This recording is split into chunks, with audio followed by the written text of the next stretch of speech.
Hollywood silver screen presenting plane.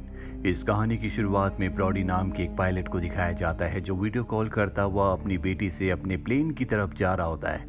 इससे पहले कि वो फ्लाइट को टेक ऑफ करता उसे बताया जाता है कि इस फ्लाइट में एक कातिल भी है जिसे तुम्हें अपने साथ ले जाना होगा। दरअसल ये फ्लाइट सिंगापुर से होनोलुलु होते हुए टोक्यो की तरफ जा रही है और अब बाकी मुसाफिर भी सब के सब फ्लाइट में बैठ जाते हैं। ये फ्लाइट को टेक ऑफ करते हैं जहाँ पर ब्रॉडी अपने को पायलट को अपनी बेटी की फोटो दिखाता और कहता है कि हम दोनों का इस दुनिया में एक दूसरे के अलावा कोई भी नहीं है, जल्दी हम एक दूसरे से मिलने वाले हैं। अब पूरा दिन सफर करने के बाद जब रात होती है तो मौसम खराब होना शुरू हो जाता है। ब्रॉडी रेडियो से कंट्रोल रूम में कांटेक्ट करने की कोशिश करता है लेकिन उसका कांटेक्ट नहीं हो पाता क्योंकि रेडियो काम नहीं कर रहा होता। और तभी बिजली चमकती है और बिजली प्लेन से टकराती है जिससे प्लेन में एक झटका लगता है। ब्रॉडी पीछे सभी पैसेंजर्स को देखने के लिए जाता है जो सब के सब पूरी तरह से ठीक होते हैं, लेकिन एक बार फिर से बिजली चमकती और प्लेन से टकराती है जिस वजह से ब्रॉडी भी गिर जाता है। उसके सर पर चोट आती है।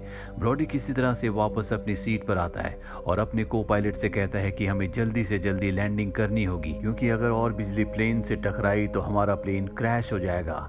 और अब ये नीचे की तरफ जाना शुरू कर देते हैं। वहीं प्लेन के अंदर दिखाया जाता है जहां पर एक मुसाफिर अपनी बेल्ट को खोल देती है। उसे देखकर वो ऑफिसर जो मुजरिम को अपने साथ इसी प्लेन से ले जा रहा होता है वो भी अपनी बेल्ट खोल देता है। अब क्योंकि प्लेन बहुत तेजी से नीचे की तरफ जा रहा होता है इसीलिए वो ऑफिसर ऊपर से टकराता है जिससे उसकी मृत्यु हो जाती है।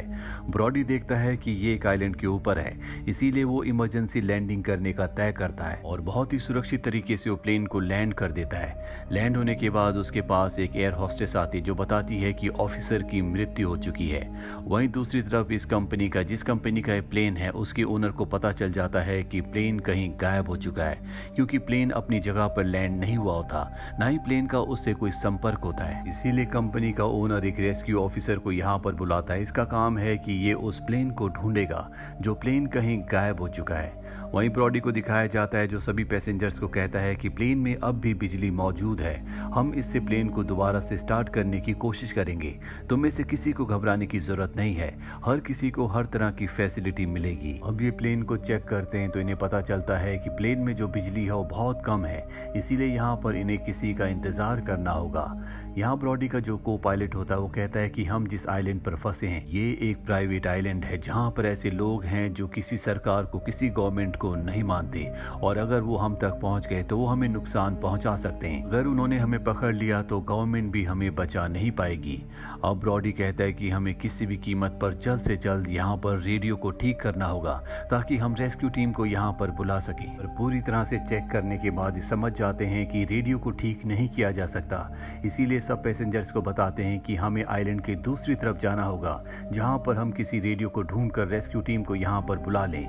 ब्रॉडी कहता है कि मैं अपने साथ मुजरिम को जिसका नाम माइकल है उसे ले जाऊंगा। और अब माइकल की हथकड़ी खोल दी जाती है जिसके बाद ब्रॉडी उसे अपने साथ ले जाता है। रास्ते में माइकल ब्रॉडी से पूछता है कि तुमने मुझे क्यों चुना। ब्रॉडी बताता है कि मैं तुम्हें उनके साथ छोड़कर उन्हें नुकसान नहीं पहुंचाना चाहता था, ये जंगल बहुत खतरनाक है, मैं चाहता हूं कि तुम मेरे साथ मिलकर उन लोगों का सामना करो जो हमें नुकसान पहुंचाना चाहते हैं, इसीलिए मैं तुम्हें अपने साथ लाया।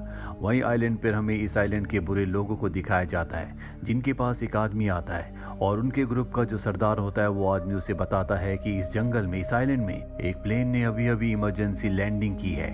ये सुनने के बाद वो सरदार उसे कुछ पैसे देता है। दरअसल अब वो उन सब लोगों को लूटना चाहता है जो उस प्लेन में थे। वहीं ब्रॉडी और माइकल एक दूसरे से बात करते हुए आगे बढ़ रहे होते हैं और तभी माइकल जो पीछे चल रहा होता है उसकी आवाज बंद हो जाती है। ब्रॉडी जब पीछे देखता है तो वहां पर माइकल नहीं होता, वो भाग चुका होता है।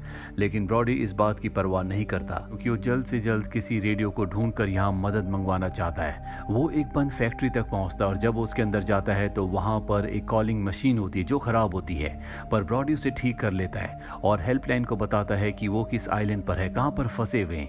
लेकिन उसकी किस्मत अच्छी नहीं होती। हेल्पलाइन पर जो होता है वो उसकी बातों को अच्छे से समझ नहीं पाता, इसीलिए अब ब्रॉडी अपनी बेटी को कॉल करता है और उसे इस आइलैंड की पूरी इन्फॉर्मेशन देता है और कहता है कि तुम इसे मेरे सीनियर्स को कंपनी के ओनर को दे देना। जब ब्रॉडी बात कर ही रहा होता है कि तभी पीछे से एक आदमी उस पर हमला कर देता है। ब्रॉडी उसका सामना करता, उसका मुकाबला करता और उसे मार मार के बेहोश कर देता है। ब्रॉडी को लगता है कि अंदर कोई आ रहा है और तभी दबे पैर कोई अंदर आता है। ये और कोई नहीं बल्कि माइकल होता है, जिसके पास अब गन्स भी हैं, क्योंकि उसने इस आइलैंड के कुछ गलत लोगों को मारकर उनकी गन्स हथिया ली हैं। माइकल को पता होता है कि ब्रॉडी यहीं कहीं है, इसीलिए वो ब्रॉडी को आवाज लगाता है। ब्रॉडी उसके सामने आता है। माइकल उसे हथियार देता है और कहता है कि बिना हथियारों के हम यहाँ पर सुरक्षित नहीं रह सकते। ये दोनों के दोनों नीचे आते हैं जहाँ पर एक कैमरा होता है और जब ये उस कैमरे की रिकॉर्डिंग को चेक करते हैं तो इन्हें पता चलता है कि इस आइलैंड पर जो बुरे लोग रहते हैं वो यहाँ पर फंसे हुए लोगों को टॉर्चर करते हैं और उनके परिवार वालों से अच्छी खासी रकम वसूल करते हैं। अब ब्रॉडी और उसका साथी माइकल दोनों समझ चुके हैं कि इनके वो साथी जो प्लेन के पास है उन सब की जान खतरे में है, इसीलिए बाहर आकर गाड़ी में बैठकर उस तरफ निकल पड़ते हैं जहाँ पर प्लेन क्रैश हुआ है। वहीं सभी मुसाफिरों को दिखाया जाता है जिन्हें गाड़ी की आवाज़ आती है। उन्हें लगता है कि ब्रॉडी आ गया है, लेकिन ये ब्रॉडी नहीं होता बल्कि वो गैंग होती है जो गैंग इस आइलैंड पर रहती है। वो पूरी की पूरी गैंग इन सब के सामने आकर गोलियां चलाती है। इसके बाद गैंग का जो लीडर होता है वो को पायलट के पास जाता है और कहता है कि मुझे पैसेंजर्स की लिस्ट चाहिए। एयर होस्टेस उसे लिस्ट दे देती है जिससे उसे पता चलता है कि प्लेन का जो मेन पायलट है ब्रॉडी वो यहाँ पर नहीं है। वो को पायलट से ब्रॉडी के बारे में पूछता है। वो बताता है कि ब्रॉडी किसी काम से जंगल के अंदर गया था लेकिन अब तक वो लौट कर नहीं आया। वहीं ब्रॉडी और माइकल ने गोलियों की आवाज सुन ली होती है, इसीलिए वो इस जगह पर आ जाते हैं, पर ये दोनों के दोनों छुपे हुए होते हैं। यहाँ पर एक लेडी बहुत ज्यादा डर जाती है, वो भागने की कोशिश करती है लेकिन उसे मार दिया जाता है। ब्रॉडी उनकी मदद करने के लिए जाना चाहता है लेकिन माइकल उसे पकड़ लेता है। इसके बाद गैंग का लीडर यहाँ पर अपने दो लोगों से कहता है कि तुम प्लेन में जितना भी कीमती सामान है सब लेकर आओ और खुद वो सभी पैसेंजर्स को गाड़ी में बैठाकर यहाँ से ले जाता है।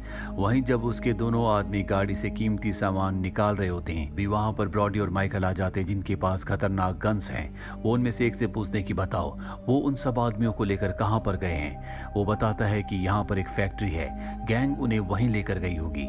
वहीं दूसरी तरफ हमें ब्रॉडी की बेटी को दिखाया जाता है जो उस रेस्क्यू ऑफिसर तक पहुंच जाती है और उन्हें आइलैंड की लोकेशन बताती है जहां पर प्लेन को इमरजेंसी लैंड किया गया है। अब ये उस आइलैंड को स्कैन करके प्लेन को देख लेते हैं और अभी तय करते हैं कि रेस्क्यू ऑफिसर अपनी एक टीम के साथ वहां पर जाएगा और जल्दी वहां पहुंच जाते हैं जहां पर इन्हें कोई भी नहीं मिलता। पर जब ये प्लेन के अंदर जाते हैं तो वहां पर ब्रॉडी ने इनके लिए मैसेज छोड़ा होता है जिसमें उसी फैक्ट्री का पता होता है जिस फैक्ट्री में वो पूरी की पूरी गैंग सभी पैसेंजर्स को ले गई है। ब्रॉडी और माइकल को दिखाया जाता है जो एक जीप से उस जगह पहुंच जाते हैं जहां पर वो फैक्ट्री है। उस फैक्ट्री के अंदर गैंग का जो लीडर होता है वो सभी पैसेंजर्स के वीडियोस बना रहा होता है ताकि उनकी कंट्री को, उनकी फैमिली को ये वीडियोस भेजा जा सके और उनसे मनचाही चीज करवाई जा सके। और अब वो सब के सब पैसेंजर्स को एक कमरे में बंद कर देता है। ब्रॉडी और माइकल भी यहाँ पर पहुंच जाते हैं जो कई गार्ड्स को मारते हुए उस कमरे तक पहुंच जाते हैं जहाँ पर सारे के सारे पैसेंजर्स हैं। ये उन सब के हाथ खोलते और उन्हें बताते हैं कि जल्द से जल्द हमें प्लेन तक पहुंचना होगा क्योंकि वहां पर रेस्क्यू टीम आने वाली है। ये सब पैसेंजर्स को बस के अंदर बिठाते हैं। माइकल बताता है कि बाहर बहुत सारे लोग हैं, हम वहां से नहीं निकल सकते। लेकिन जब ब्रॉडी देखता है कि सब के सब परेशान हैं तो माइकल से कहता है कि मैं बाहर जाकर उन सब का ध्यान भटकाऊंगा, तब तक तुम पैसेंजर्स को लेकर यहाँ से निकल जाना। इसके बाद ब्रॉडी उस गैंग के लीडर के पास जाता और कहता है कि जल्दी हमारे यहाँ पर लोग आने वाले, तुम्हें हम सबको यहाँ से जाने देना होगा। लेकिन वो उसे मारना शुरू कर देते हैं और वो उसे गोली मारने वाले होते हैं कि तब तक रेस्क्यू टीम के ऑफिसर्स यहाँ पर आ जाते हैं जो गोलियां चलाते हैं जिसमें कई गैंग के लोग मारे जाते हैं। वो ब्रॉडी को बस में बिठाते और सब के सब यहाँ से निकल जाते हैं। गैंग का लीडर देखता है कि उसके लोगों के साथ उसके भाई की भी मृत्यु हो चुकी है जिससे वो आग बबूला हो जाता है और कहता है कि हम उनमें से किसी को नहीं छोड़ेंगे। वहीं में ब्रॉडी को दिखाया जाता है जो रेस्क्यू टीम के साथ होता है। वो बताते हैं कि हम एक छोटी सी टीम है लेकिन अभी और भी लोग यहाँ पर आने वाले हैं जो तुम सबको यहाँ से निकाल लेंगे। ये सुनकर ब्रॉडी की टेंशन और बढ़ जाती है क्योंकि वो जानता है कि वो गैंग जल्दी इन तक पहुंच जाएगी। ब्रॉडी कहता है कि मेरे पास एक आइडिया है। ये सब के सब प्लेन तक पहुंच जाते हैं जहां पर ब्रॉडी सभी पैसेंजर्स को प्लेन में बैठने के लिए कहता है क्योंकि वो जानता है कि जब तक रेस्क्यू टीम यानी कि दूसरी टीम यहाँ पर आएगी तब तक वो गैंग का लीडर इन सबको मार देगा। अब यहाँ पर जो टीम इन्हें बचाने के लिए आई होती है इनके पास ऐसा सामान होता है जिससे प्लेन को ठीक कर सकते हैं और अब ब्रॉडी उनके साथ मिलकर प्लेन को रिपेयर करना शुरू करता है। लेकिन तब तक गैंग वाले भी यहाँ पर आ जाते हैं जो इनके ऊपर हमला करते हैं। दोनों तरफ से गोलीबारी होती है और इसी गोलीबारी के बीच ब्रॉडी कहता है कि मैं 5 मिनट में प्लेन को स्टार्ट कर दूंगा। वो माइकल से कहता है कि तुमने मेरा बहुत साथ दिया, और गोलियों से बचता वो प्लेन तक पहुंच जाता है, जहां पर वो अपने को पायलट के साथ प्लेन को स्टार्ट करता है।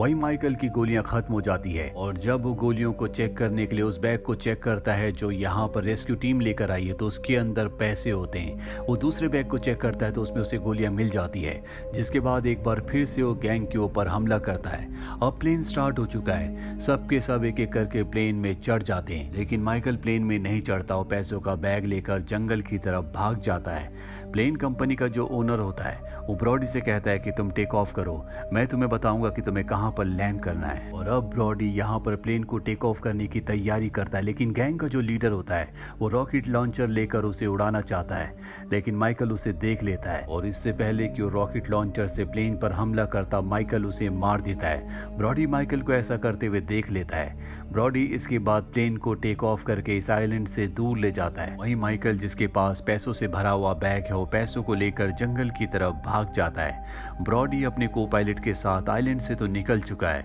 लेकिन एक बार फिर से प्लेन में खराबी आ जाती है।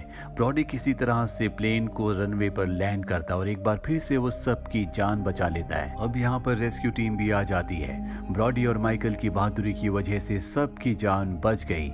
इसके बाद ब्रॉडी अपनी बेटी को कॉल करता है, जो उसका इस दुनिया में सब कुछ है। ब्रॉडी की बेटी भी अपने पिता से बात करके बहुत खुश होती है, और इसी के साथ ये फिल्म, ये कहानी यहीं पर खत्म हो जाती है। उम्मीद करते हैं कि ये कहानी आपको पसंद आई होगी।